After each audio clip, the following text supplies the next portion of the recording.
Bien aimé de Dieu, bonsoir, bonjour selon R Oyo et Koya Kokutabino. Komi na ngonga ya enseignement na biso. D'où enseignement na biso, tous allons toujours continuer. Enseignement Oyo, tout qui kozwa la fois passée, Oyo et l'obela qui biso sur Goliath. Donc, nous ne fléchirons pas devant les ennemis. Donc, tokozonga si matin liboso ya monguna. Tozali toujours tenir face devant monguna. Tenons face. Donc, biso bana nzambe esengeli toyebake victoire ezali na maboko na biso. Tozali kobunda na victoire na biso. Tozali kobunda na victoire na biso. Tozali na elonga. Donc, oyo lelo tozali kobunda oyo. Ezali kaka ba sekel oyo esila sila. Donc il y a etikala plutôt. Ba sekel ya mike Jésus-Christ c'est alonga nyon surtout.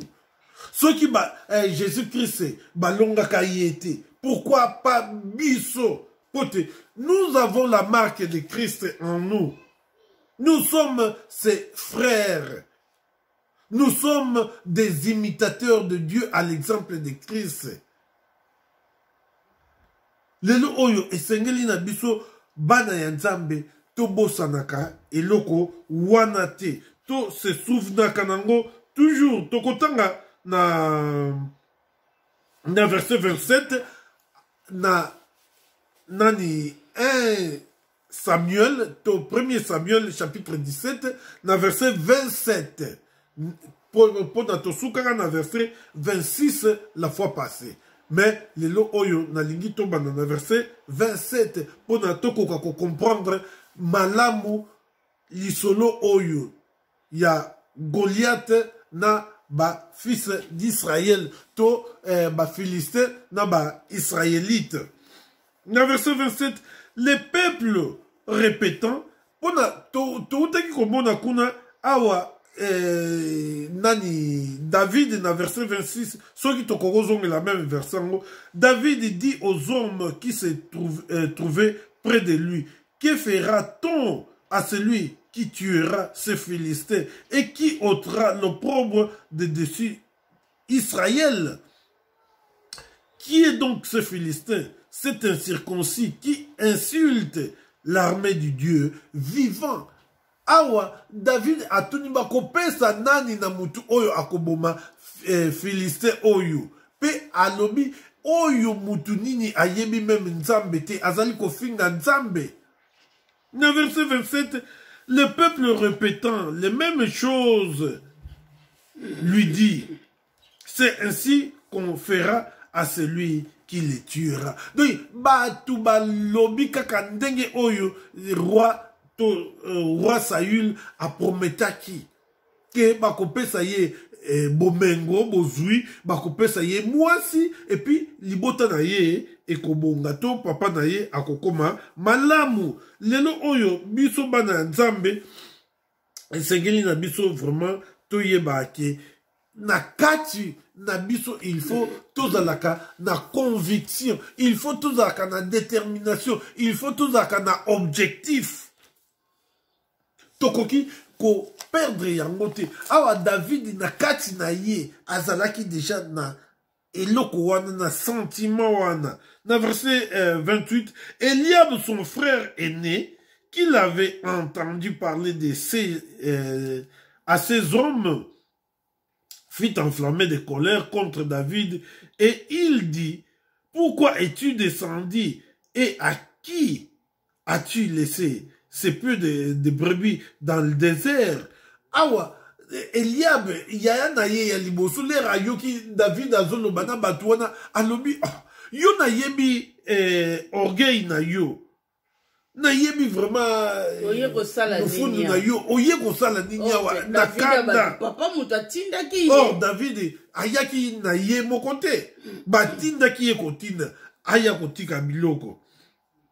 Je connais ton orgueil et la malice de ton corps. Na yebi lo fundu na yo. Na yebi lo fundu na yo. Na yebi pe motema na yo kati ya motema na yo. nyonso oyo interpele nga na eloko ndenge toujours diable aintimidaka biso bana na nzambe yango esalaki pa yane ya liboso. Ah, bien sûr que oui. Nzambe ayebaki deja bango kuna na champai bazalaki na bataille kuna, ça ne va pas. Yango wana nzambe atravaillaki deja na tata wana tindi sauveur ya komba wana. Mais totala le sauveur ya komba wana ndenge nini diable wana kaka aye ko intimider ye. Que yo na yebi orgueil na yo tiki banyama na nani boye boye. Et puis diable a kende musikate a utilisé kaka soit a réutiliser yo moko ou bien a utiliser muto boza de environnement. Papa, mutu ya musika yo ko considérer ye. Total bien mabe moko boye soke wuti direct na kati ya libota. Isala ka pasi ya makasi par rapport ya mutu alibanda soka sali wangu. Donc yangwane sengeli na biso to alaka éveillé. Total a dana Eve. Diable a travaillé na nani po memela bango mbuma. Mopanzi na ye kaka po aliango facilement. Donc le lenge moko David diable a moni que côté philistin bazo comprendre ngai mwana oyo a comprendre munguna oyo aza côté philistin nani oyo incrédule nini oyo azo finga aza ko intimider nzambe boye. Ozo mona diable alobi zela na yakaka lisusu na ndeko no moko propre pona lembisa yo. Bozo mona babiloko yango yangwana mwana na nzambe sengeli azala ke veiller ayeba ko contrôler entourage na ye. Nini oyo bazoloba pona ye, nini oyo bazosala pona ye, nini oyo nzambe siko alingi pona yo. Nyonso wana esengeli to mipesa kana parole de Dieu. Sans parole de Dieu et que ça la biso pasi pour na toko kako discerner babiloko wana. C'est ça. Ouais, tu continues. Dans la partie suivante, balobi, c'est pour voir la bataille que tu es descendu. Et ça, yayane abakisi alobi, na yebika oye pona kotala bitumba. Or, David abatu, ayaki pona kotala bitumba te. Ye ayaki pona tika biloko. Verset 29, David répondit, qu'ai-je donc fait? Ne puis-je pas parler ainsi? Verset 30, et il se détourna de lui pour s'adresser à un autre et fit les mêmes questions. Le peuple lui répondit comme la première fois. Donc David a tiki yanaye, a kepa batu mususu, a posé kaka, a comprendre déjà munguna. Et puis bande konanga, total neti tango Jésus-Christ azalaki encore physiquement anase. L'air nani Pierre. Jésus-Christ azolo na bango balisi se azolo lakisa bango ke na kokufa ainsi de suite. Pierre alobaki te et koko melote, mais Jésus-Christ alobaki nini arrière de moi hein? Satan. Ozomo. Puisque il a fallu kaka akufa pote lobiko ezala. Ce qui a kufa kite lobiko kokaki kozala te. Pierre a comprenant kate yango wana David l'air aye ko comprendre que oyo azo comprendre kaka te. Donc natike nakene pas batu mususu. Donc akena ye pas mususu.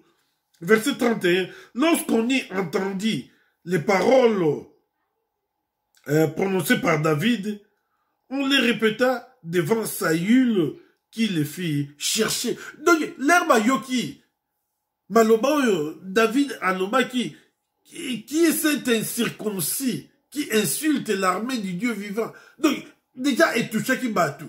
Ah, mais moi, nous, à mouké. Ah, tala makamba sulu, makasi mo. Baki kono bango na roi Saül. Et puis, Saül, asalaki nini, aluki saki David.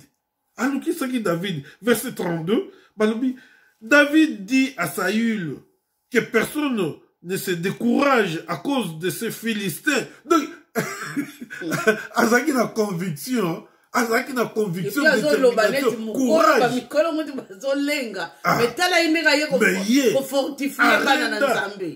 C'est bien. Alors, Moutouta s'est découragé. On a qui va se décourager pour comment trembler. Alors lui, tout à s'est découragé pour le Philistin, donc pour le Goliath. Ton serviteur ira se battre avec lui. Ah. Dans ça, il est. Oyebi, akoka qui comprendre. Ah, moi, non, il y a mouké boy. Ah, ok, nous mundana, tata mundana boy. Oyo batwazo bang. Ah, oyo abunda bitumba bandakala. Donc, et puis c'est confusion. Mais, ça y est, attends un peu de détermination, il y a moutou azoloba. Donc, azoloba makamoko, donc, oyo, eza, sérieux. Zoumou. Dans verset 33, Saïl dit à David, tu ne peux pas aller te battre avec ces Philistins. Au moni, awa Saïl attend apparence. Qui Mousouni est intervenir. Oh, Amosani ke Nzambe asala biloko moko ya mike pona ko confondre oyo ya minene. Ah, sala oyo ezanga makasi pona ko confondre oyo ezana makasi. Ozomona. Donc, Nzambe na biso azali multi système. Nzambe ayebi ndenge nini ya kosala. Nzambe ayebi ndenge nini ya ko réduire mutu en néant. Oyo azaki en néant akomisi ye géant. Oyo azaki à zéro akomisi ye héros. Nzambe ayebi kosala.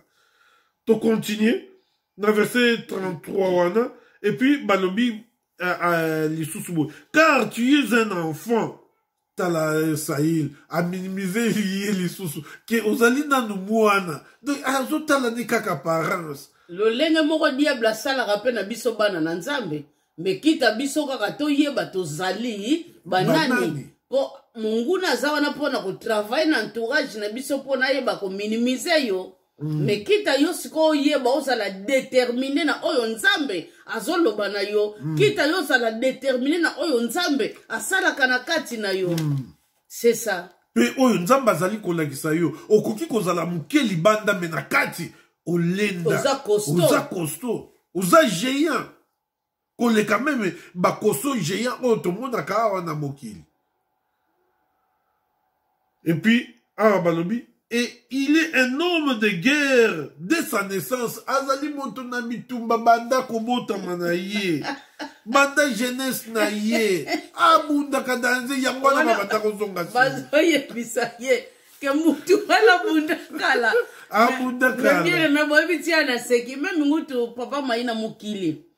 Ba mikolo baloba na biso mwana mukia beta kape mbunda bakolo pe babinaka mais ezape na bakolo mususu muta yebi pendenge ba beta kana ba mbunda te mais mwana muke ayebo beta bindisi pe ba mikolo donc yangana to mona kape ba musu mukolo moko boye azali sagité mukolo moko boye soka zoloba bo moni penda oyo aza bidon vide mais mwana muke boko mona zo so mutu ba initiative moko ya bien. Donc, mutu, atala kati o ezo beta na misu. Azalaka propre, azalaka sage na propre misu na yete, mais ase confiaka plutôt pa ya nani, et pa ya Nzambe. Parce que ti David, azako agir bongo, azako loba bongo pona nini. Nzambe mutu, azalaki na kati na ye, Nzambe mutabandaki ko orienter ye babiloko wana nyonso esengeli asala. Ok, to continue. Dans verset 34, David dit à Saül, ton serviteur faisait paître les brebis de son père, et quand un lion ou un ours venait en enlever une du troupeau, je courais après lui 35, je le frappais, et j'arrachais la brebis de sa gueule. S'il se dressait contre moi, je le saisissais par la gorge, je l'ai frappé et je l'ai tué. Yeah, bon mon sagesse. Muto mutu ya bunda kana lion. Akobanga Goliath. Goliath za makasi ke Goliath. Goliath za pamba. Tinzambe atinda ki David ayebaki David za expérience ya ba lion. Expérience ne moto ya mokilité moto ayebaki yango mais Nzambe oyo amonaka partout amonaka na oyo ebombama oyo ka sagesse oyo ebimi pa ya mwana mokesi azo répondre mukolo Mukolo, atikali stupéfait. Akomi confondi. Donc, c'est comme ça, biso lelo oyo photo confondaka batu. To confondaka batu. Mutu à s'attendre ne loko wana te, mais yo o bimisi yango, yo o faire comprendre ye. C'est comme ça. Verset 36. C'est ainsi que ton serviteur a terrassé les lions et l'ours, et il en sera du Philistin, de cet incirconcis, comme l'un d'eux, car il a insulté l'armée du Dieu vivant. Détermination. 2 fois. Yangwana biso bana na nzambe sengeli tozala nango. Omoni awa, azongeli lisusu, cet incirconcis qui a insulté l'armée du Dieu vivant. Vraiment, vraiment, David a monaki teke oyo batu bazako mona. David a monaki ki muke na yete, a monaki ki enfance na yete, a monaki ki ngambe ya Goliath te. Atalela ki nzambe, totalela nzambe. Nzambe alobi nini, nzambe alingi kosala nini. Nzambe alingi nini pona biso. Okoki kozala David ya libota na yo. Tuko mokoki kozala David ya environnement na yo. Tuko mokoki kozala David ya ndaku na yo. Ya ndaku na yo. Mais tango ozali ko négliger parole de Dieu. Et ko se manifester pa ina yo ndenge nini. C'est ça. Totala ba mikolo bazalaki wana, mais il fait grâce à qui il fait. Aponaki David, ayebaki le pourquoi. Oyo aponelaki David, mais bien aimé. Yo pe siko zala lokola David. Bima David ya libota na yo. Bima David ya environnement na yo bandeko. Bima David ya famille na yo élargi tout comme il restreint. Et koza malamu mingi. To se confier pa ya nzambe. E no oyo batu na mukili bazali koloba na biso. Mutu na mukili akoki koloba nyonso to akoki koloba pona yo. Mutu na mukili akoki kosala nyonso to akoki kosala pona yo. Me bandeko, tangu ya nzambe nano alobi te pona yo. Nyonso bakoloba ezali bongo zéro. Zéro mais bien aimé, ezali zéro pona yo. Parce que oyo akela yo nano alobi te. Poto ye mutu azaka na dernier mot. Ye mutu atiaka point na vie ya mutu. Mais monguna même alobi na tie point ezaka pointe ezalaka virgule. Ezaka même pas point virgule mais ezalaka virgule. Lelo oyo bana ya nzambe esengeli to yeba babiloko wana tobosanaka yango te. Ke lelo oyo na nzambe elonga ezali sûr et certain. Sûr et certain. Lelo oyo na nzambe toyeba ke nzambe asila ko délivrer biso, nzambe asila ko longisa biso. Peu importe les circonstances, peu importe les temps, peu importe la place, peu importe la qualité de la personne, sa grandeur, sa taille, sa corpulence. Donc, nyoso tu wana tokoki kobanga yango te. Dans verset 37, David dit encore, l'Éternel qui m'a délivré de la griffe des lions et de la patte de l'ours, me délivrera aussi de la main de ces Philistins.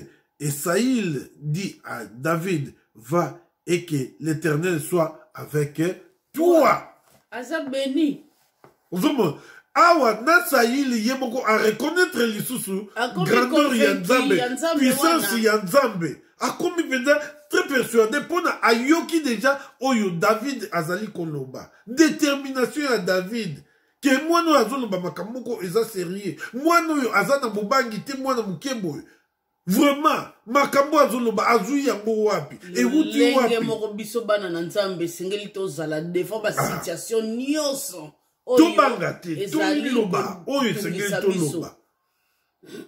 Donc vraiment lelo oyo soki tozo koka koloba te tozo yeba position na biso te tozo zala vraiment convaincu te ezali passé alors monguna akosakana na biso lolenge nini.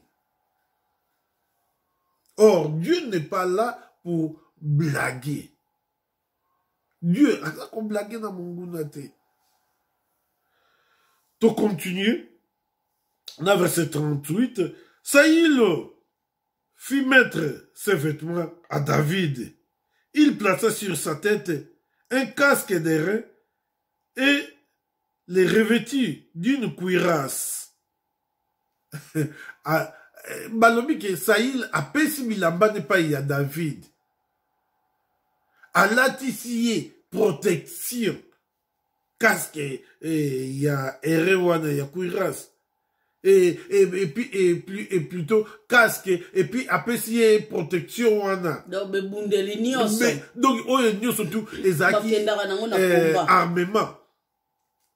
Verset 39. David ceignit l'épée de Saül par-dessus ses habits et voulut marcher, car il n'avait pas encore essayé, mais il dit à Saül, je ne puis pas marcher avec cette armure.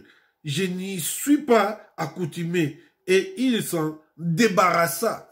Awa, alingi ko marché bo David. Na biloko wana nyoso to a kilo akokite alobi na koka otambola te. Donc na mesana te akamati asali nini alongoli biso lelo bana ya Nzambe. Esengeli tant tuza ko voyager, tout voyager léger. Tout voyager léger, tout ça n'a pas kakalakanité, tout ça n'a biloko mbelete. Donc ce que na landi papa moi, omoni biloko wana nyonso ba pesa ki. Yango wana pe biloko wana nyonso Philistin wana zalaki na. Donc yango neza be équipement ya bitumba. Bomoni ekokani Philistin wana yango wana memaki nyonso batangela ki biso biloko azalaki nango, yango wana pe balingi kopesa David. Oto yebi ke Nzambe na biso bandeko. Asalaka lolenge oyo mutu na mukili asalaka te. Totala Philistin wana yango memaki yango pe balingi bapesa ye. Mais Nzambe na biso ndenge tozoloba asalaka ndenge batu na mukili basalaka te.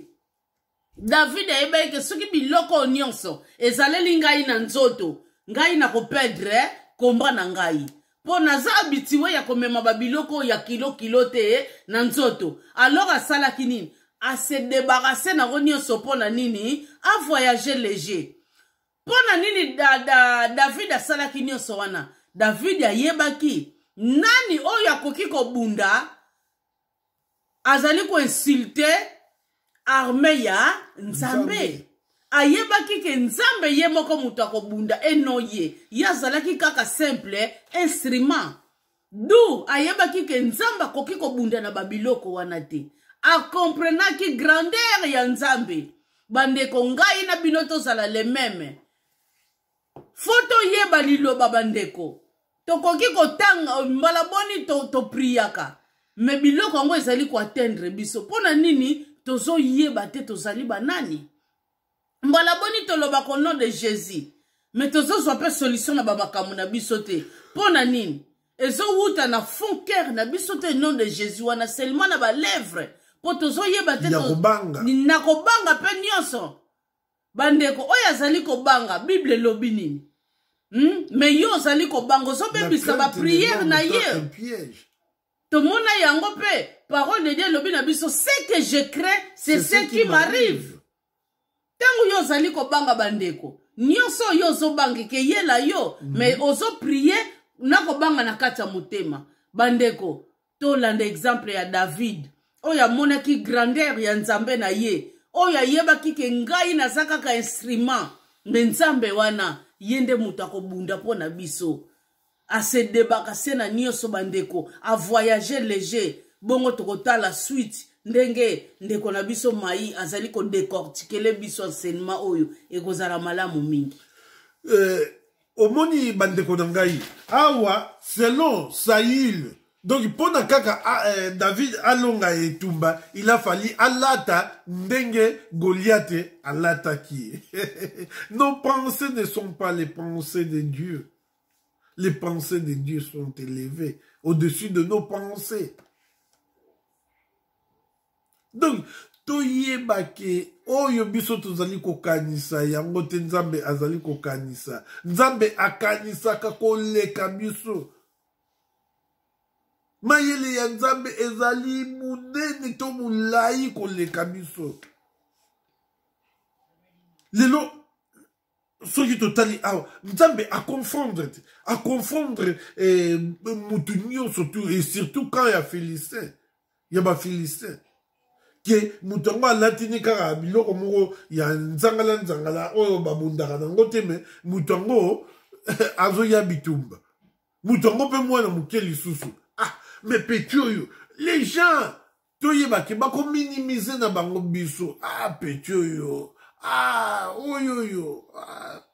oyo malgré taille na ye oyo le moko boye neti mutu abela koshoko. Tout ça ne nous en faisons pas. Nzambe azotala biloko wana te.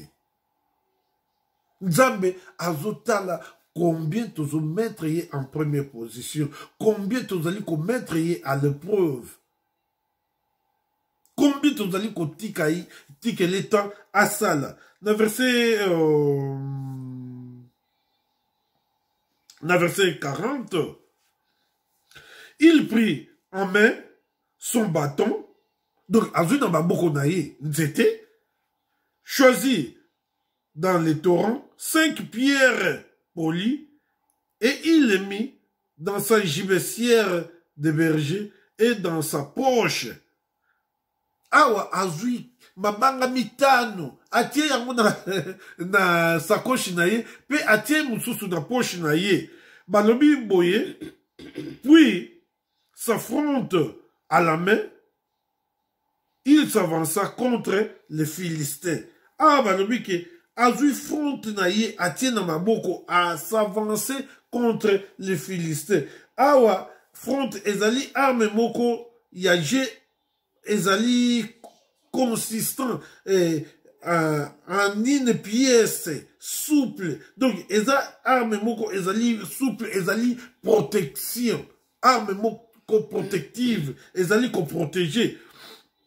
Et puis tu continues na verset 41. Les Philistins s'approcha peu à peu de David et l'homme qui portait son bouclier marcher devant lui. Balobi ke Philistin a komi ko ya malembe pembeni ya David. Et puis muto abandaki ko mema protection na ye azalaki toujours liboso na ye. Verset 42, le Philistin regarda et lorsqu'il aperçut David, il le méprisa, ne voyant en lui qu'un enfant blond et d'une belle figure.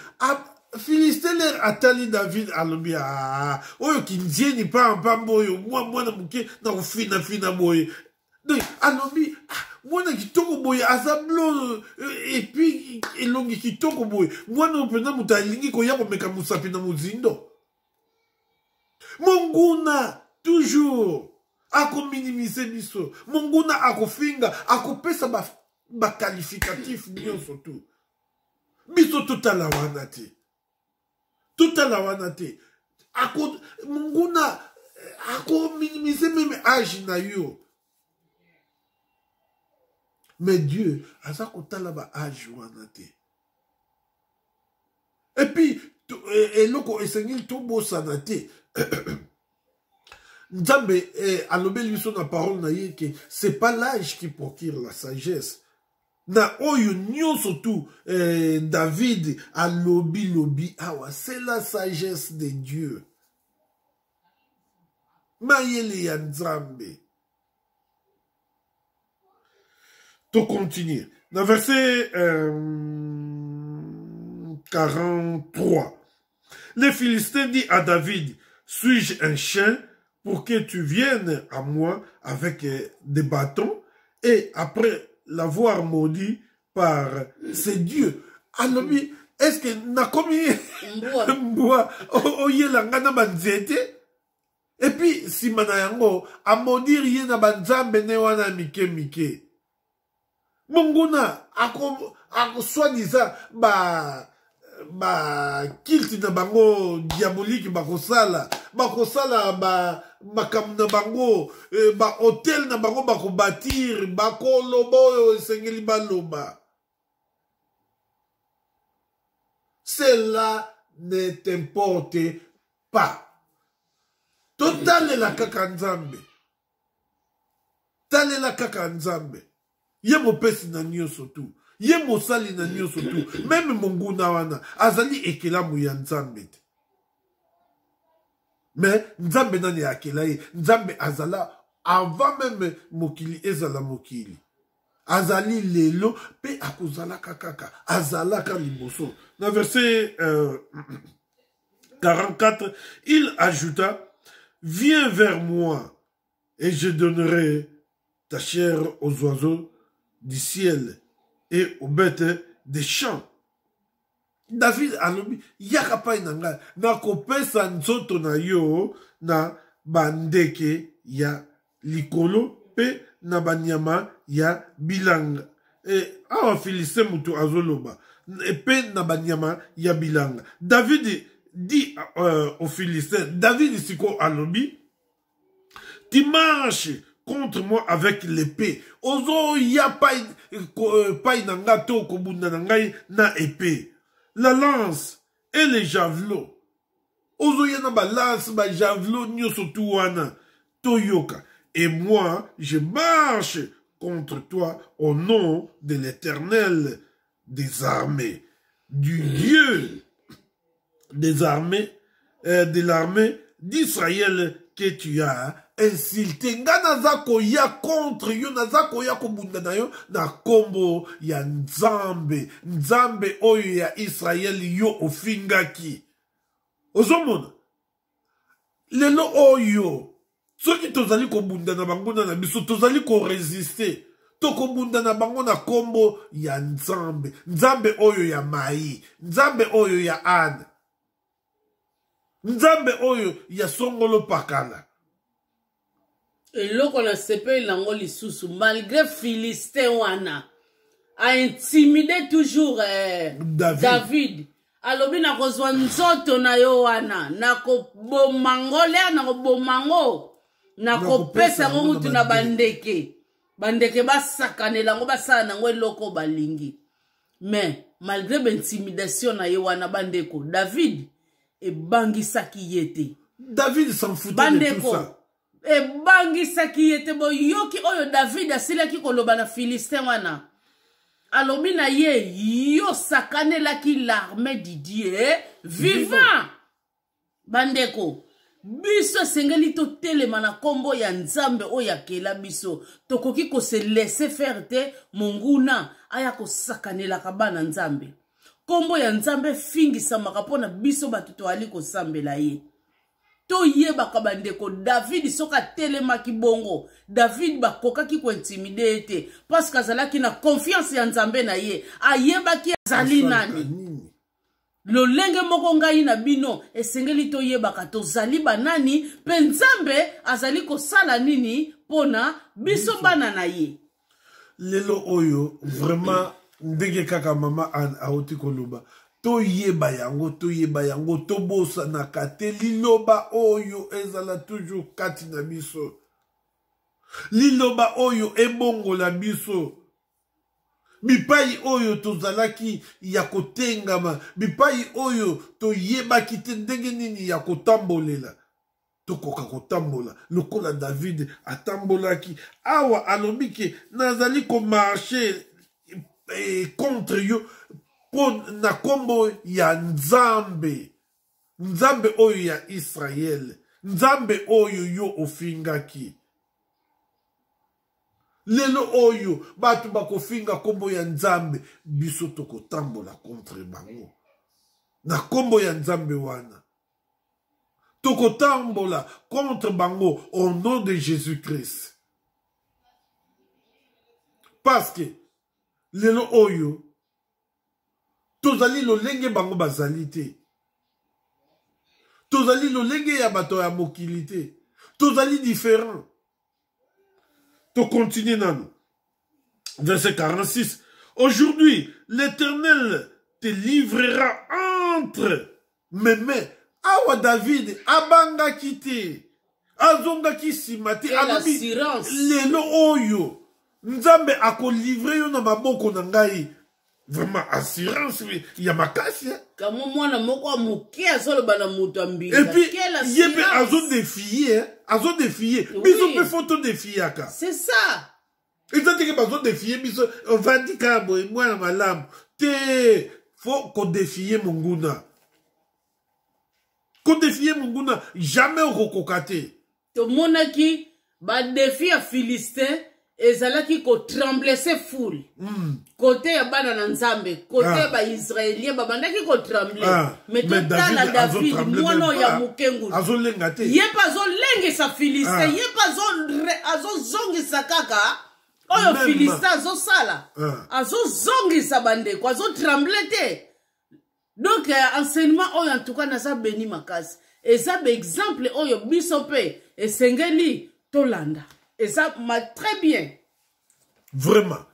Donc, David, azali koloba, azali kozongi selaye. To continuer, awa balobi ke, je t'abattrai, donc David alobi, nako mayo, et je te couperai la tête, nako kato mutu, nako mayo, nako kato mutu. Yeah. Aujourd'hui, je donnerai les cadavres du camp des Philistins aux oiseaux du ciel et aux animaux de la terre. Et toute la terre saura qu'Israël a un Dieu. Bana ya Nzambe, David awa alobi ke Israël ako mokili mobimba ekoyeba ke Israël azali na Nzambe na koboma yo na kopesa nzoto na yo na bandeke na banyama yo pe oyo azali kotungisa yo oyo azali kotungisa libota na yo oyo azali kotungisa fami na yo yeba ke na kombo ya Nzambe wana tango mitiki na Nzambe wana bandeko okopesa pe banzoto na bango wana okopesa yango pe na bandeke bandeko mabulo bazotimolaka po na yo bango moko bandeko bakokota na mabulu wana bakoremplace na mabulu wana soki kaka ozali koreconnaître Nzambe wana oyo akela yo ozali kotia en première position na banzela na yo nyonso me bien aimé bandeko bako remplacer libunga ezalate ba ya Nzambe vraiment esengo ezali na ka ya Nzambe soki toza ko reconnaître identité na biso na verset 47 et toute cette multitude saura que ce n'est ni par l'épée, ni par la lance que l'Éternel sauve, car la victoire appartient à l'Éternel et il vous livre entre nos mains. Amen.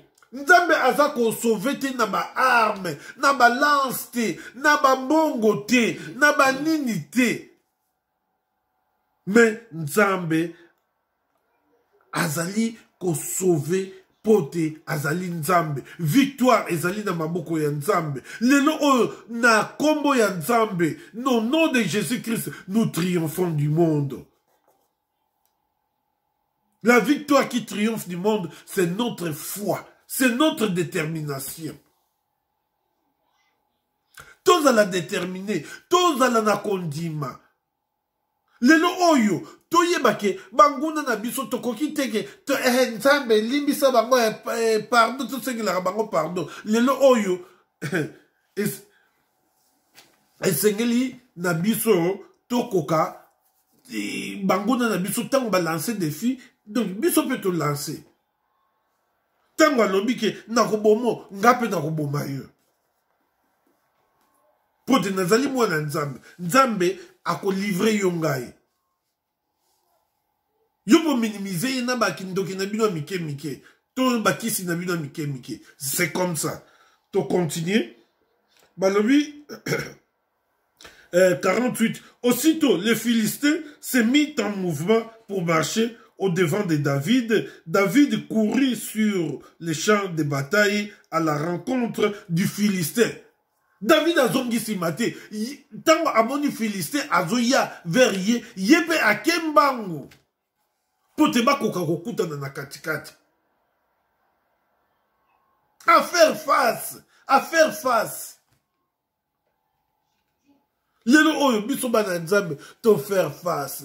To kende. To poussana. Le reste, c'est le problème de Dieu.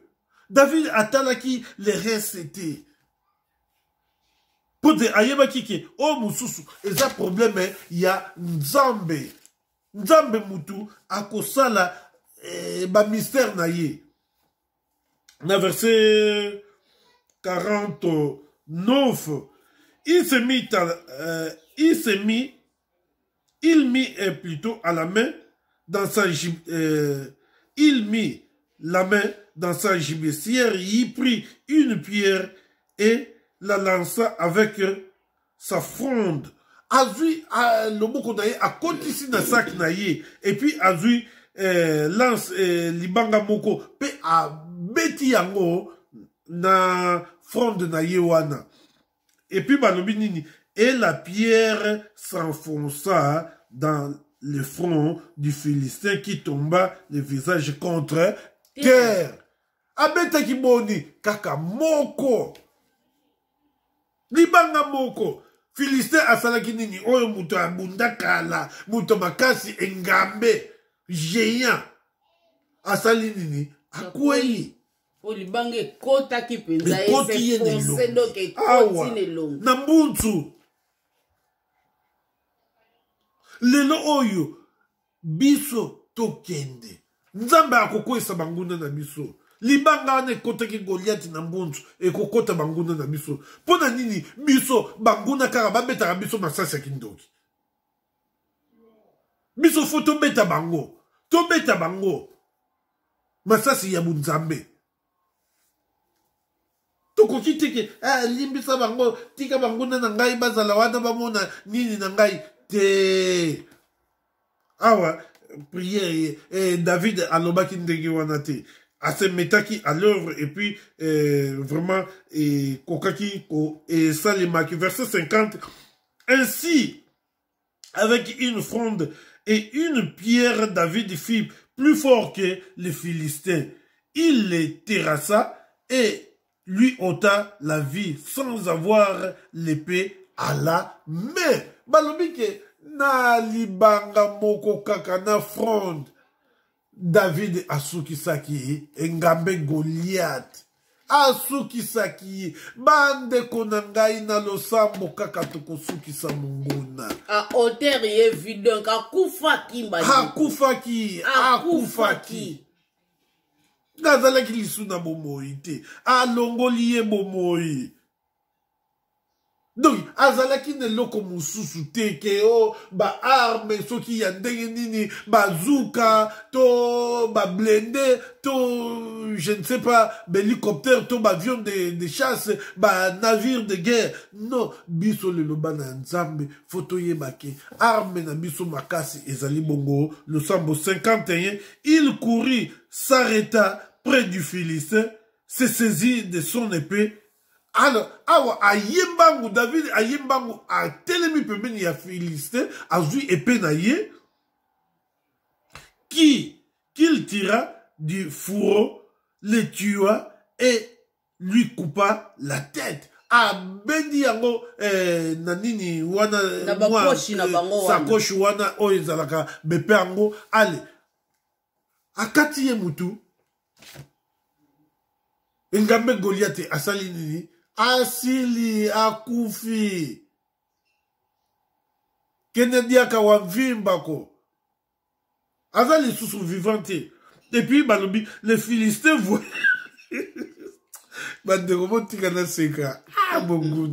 les Philistins voyant que leurs héros étaient morts prirent la fuite.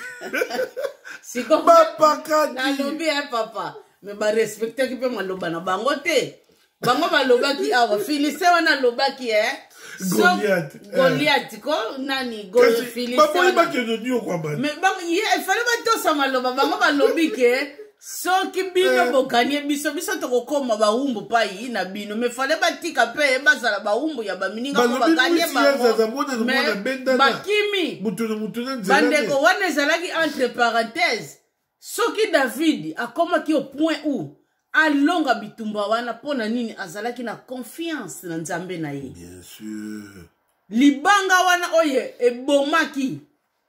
Filistin wana ezalaki libanga ya libanga te o miso physique na biso ezali komona. Ezalaki puissance ya Nzambe nde mutu esalaki ba biloko wana. Pona nini atiaki confiance na Nzambe na ye mais eloko ya mutu ya oyo asalaki nini agisaki. Le lenge moko pe biso bana na Nzambe sengeli to sala na ba certaines choses les sengeli na biso ko sala nini ko agir mais ça na ba biloko na certaines choses en toute chose et sengeli ko agir parce que biloko mususu omona tolobaka nazo prier oh bande ko zo prier c'est bien bon oh Nzambe kaka sala te bande ko ngana pesa exemple o mingi soki mwana lingia zika Yoko kebega pasteur prier pour na mwana. Non. N'est-ce pas longola mwana tiem osali mbala moko action o lobi Nzamba kumisama. Un jour okutana na pasteur obeteli lisolo lobi Nzamba kumisama ndenga iboye tuka tala ndenge na salaki pa ya mwana. Ou bien soki olambi biloko na yo tie wana ngala linga pilipili mingi. Molinga kakoswa na ngota loko lia pilipili te. Autant mieux s'abstenir. Soki ole yango aye lo sambela ki yebe ke sani ke soyo. Bande ko biso bana na Nzambe tanto tozali pe ko confondre makambo. Ezala ba biloko msu ezali ko senga yo o agir. Yo zolinga ko agir te ozolo bakaka Nzambe akosala. Ozolo ba Nzambe akosala bandeko ozali wapi? Grandement erreur. OK, tozali ko continuer. Awa, dans verset 52. Et les hommes d'Israël et de Juda poussèrent des cris et allèrent à la poursuite des Philistins jusque dans la vallée et jusqu'aux portes des crans. Les Philistins blessés à mort tombèrent dans les chemins de Charaïm jusqu'à Gath et jusqu'à Ekron. Awa tomoni ba Philistins dengi ba pakati. Bayaki nzela moko mutu na mutu akomi koluka nzela na ye bakokima na nzela sambo binemi na biso bakokima na nzela sambo ne le craignons pas bakoya nzela moko me kokima na bango nzela sambo mutu na nzela na ye ndenge kaka parole de Dieu ezoloba na biso bakoya nzela moko me bien aimé mais puissance Nzambe lere kotake bango bakosonga mutu na mutu na nzela na bakoye balisute na yaki na songolo para to tenir ferme to moni déjà puissance ngo déjà ezo salate na ba prière au cas tozo salaka déjà c'est bandi impact nango vraiment Nzambe basakana na ete 53 et les enfants d'Israël revèrent à la poursuite des Philistins et pillèrent leur camp. Abana Israël bazongi ba piller kanyo surtout ya ba Philistins. David prit la tête du Philistin et la porta à Jérusalem. Mutuana David alingaki kotika mutamemi ngoti na Jérusalem et il mit dans sa tête les armes du Philistin. Donc, atiena mutuna ye, ba arme oyo, ya Philistin. Pona, mokili eye baki, ye mutu abattre ye mutu akwesi ye. Et certainement, tata pa ye, atika laki, tata koma kenki, mais moi, na tindaki, aye langata ba nouvelle, azo ya kakati, banda kende vraiment, atamino moko vraiment, oh, li kabunini penza, papa, peut-être, soka zaki croyant penza, affermité, akorombe, nangope li babe. Oyo malchance nini bana nyoso tuna oya muke kaka atika laki vraiment abanda kotalela nga bibwele oyo ezobikisa ngai yepe banda kende donc azuli kabutote donc c'est ça mais Nzambe ayebaki eloko nini oyo azalaki kosala à travers David lorsque Saïl avait vu David marcher à la rencontre du Philistin, il dit à Abner, chef de l'armée, de qui ce jeune homme est-il le fils d'Abner? Abner répondit, aussi vrai que ton âme est vivante, ô roi, je l'ignore. Donc, David, il est plutôt ça, il est à moni David, avec détermination à la rencontre, il y a Goliath. Roi, akamwe, atuni, Abner, alobi, mwana yo, aza mwana ya nani? Aza mwana ya nani? Abner, alobi, en tout cas, roi, na yebi. Ngai pe nazo yeba te. Puna, bamonika mwana bimi wana, batu batikali konfi. Oyo bayeba ki, ke bayaya na ye, bayebi. Oyo bayeba ki te. Donc, batikali kaka honte. Plutôt confit. Et puis, balobi boye, 56, informe-toi, donc, de qui ce jeune homme est fils, dit le roi. Donc, s'informer, oyeba, aza mwana ya nani. Quand David fit de retour après avoir tué les Philistins, Abner les prit et les mena devant Saïl. David avait à la main la tête des Philistins. Donc, David étant à Otibitumba, à Yeboye, Abner a mis auprès, il y a Saïl, Namutuna y a Philistin. Épreuve qu'il n'a pas mis. Et puis, roi, ayeba ki elongi ya Philistin wana, tango amoni angoka, faut à reconnaître. Ah, oyo bena, ye wana engambe Goliath. Mwana mkebo ya, abomi Goliath, oyo bena, sivi, yangokamwa. Mais abomi ye. Donc, oyo, nabatu, tokomona eza impossible, mais nanzambe ezali possible. Yangwana tokoki ko fléchir te. Devant l'ennemi, il faut tout qu'il ait toujours les bossos. Tout le monde, David Awa, a fléchi ça qui était, a qui toujours les bossos, et puis à atteindre objectif naïe, à jouer oyo, et c'est là qui a joué. Abomi Monguna, abomi Goliath, ba Philistin yo surtout, mutu na mutu, sauf qui peut. Oya kotikala atikali oya kufi na nzela akufi pe to monike bakufa kili pe na nzela ba mususu o bakoka kite mususu mona pe mekangiye peut-être kibeka ba yeka kokutele wana. Saül lui dit, de qui es-tu fils, jeune homme? Et David répondit, je suis fils de ton serviteur Isaïe Bethléemite. David azongisi batuni na Saül oza mwana ya nani alobi nazali mwana ya Isaïe le Bethléemite. Bandeko David oyo azalaki ya muke asili kolongola Israel soni. Batu bakomono muke yonde mutu okolongola libota na yo soni. Yonde mutu okolongola libota ya Nzambe soni. En tout cas, il faut qu'on fonce, qu'on yoka sonite, qu'on bangate, kende liboso. Na yebite mama Anne soki ozali na likamu ya kobakisa, obakisi. Ah, bandeko na ngai, en tout cas, ezali enseignement moko kitoko makasi, soki to mettre yango kaka en application. Bandeko, to mettre parole de Dieu en pratique. Soki to mettre en pratique, pa ito komone lengi nango. Mais soki ekoti biso na gauche bimi na droite moi to mone lengi enseignement oyo ekozala te.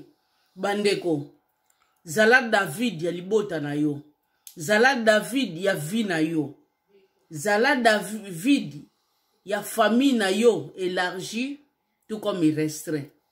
Et ozalo malamu mingi zala David bandeko ya environnement na yo. Continuer ko demeurer liboso ya Nzambe et puis zala na confiance ya Nzambe na yo oyo zali ko salela bandeko zala na confiance ya Nzambe na yo tia Nzambe na yo liboso na banzela na yo nyonso banguna na yo bakotikala na soni quel que soit ba défi ya banguna na yo ko banga eloko moko te. Zala David zala na confiance nzambe na yo bongo komona lolenge nzambe na yo akwagir.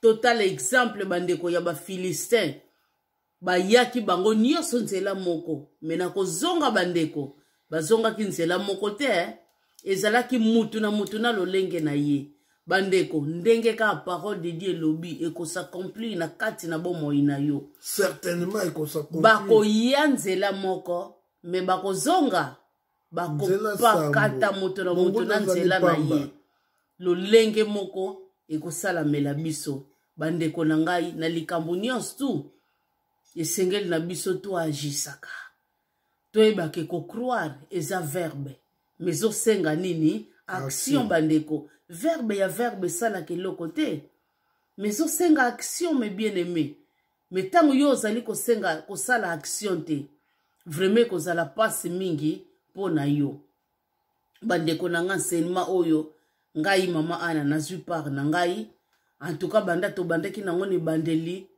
ti tokomi na suite fin vraiment nazwi oyo esengelaki nazwa efortifie ngai makasi tozali bato tanto tozali na bulembu d'une manière ou d'une autre mais oyo nyonso akokutana na enseignement oyo ezongisa ye na place oyo aperdaki kondima na ye na place oyo akitisaki confiance na ye pa ya nzambe azongisa yango ayebaki bandeko oyo nyonso amitikaka epai ya nzambe oyo nyonso tu bandeko azalaka propre amitikaka na propre sagesse na ye te amitikaka nzambe wana sala na kati na ye mutu wana yokisamaka soni te nzambe abundaka toujours totala ba Philistin bandeko totala Goliath ndenge nini abangisaki camp ya bana na nzambe tango azoloba bana na nzambe bazali ko tremble me nzambe wana ayebaki bana na nga bazali ko tremble na kotika boite na koluka oyo ya muke kaka na milliers na bango nyonso tu akosila kobimisa kombo ya ngai nzambe tosilaki komona mwana muke nzambe abimisi ye bandeko tozalaka lolendo te David soka zalaki mutu ya lolendo tolingaki komona ndenge nini alingaki kozala le roi latsaki ye babiloko wana nyonso tu mais David alaki mutu ya lolendo te alobi na roi kilo oyo nyonso nazali na bitidi nango te na kokoka kobunda na yango te pe na kokoka kotambola na yango te ase débarrassaki na nyonso mais bien aimé tout se débarrasser na ba futilité nyonso oyo tozali kozala na yango oyo ezali koentoure biso me bien aimé to se débarrasser na yango tozala batu oyo humilité lata bango ndenge parole de Dieu lobi l'humilité précède la gloire la victoire me bien aimé tango bandeko l'humilité ezali na kati na yo yeba ke sengo ekoya nzambe azali toujours kotelemisa komatisa oyo azali komikitisa bandeko elonga ezala na kati na biso lolenge kaka tolobaka totelema bandeko tokoma ba David ya bavi na biso ya libota na biso en tout cas tolingaka bino mingi bo partager enseignement oyo bo like bo commenter ekozala malamu mingi bandeko ata 1000 personnes bayoki yango kasi ebikisa ne fiske mutu moko kaya nzambe ekosepela makasi bandeko ezalaki bongo couple maindenge tomesana ka koloba tango Jésus Christ azongi te na poko alelo tokokutana na bino lisu na numero mususu bambote mingi na ba oyo nyonso tu bazali na ligne nzambe aleka na komona bino ezalaki bongo couple mai oyo yelaki bino parole de Dieu bandeko bye na bino bye. À la prochaine. Que Dieu vous bénisse. Qu'il vous bénisse grandement.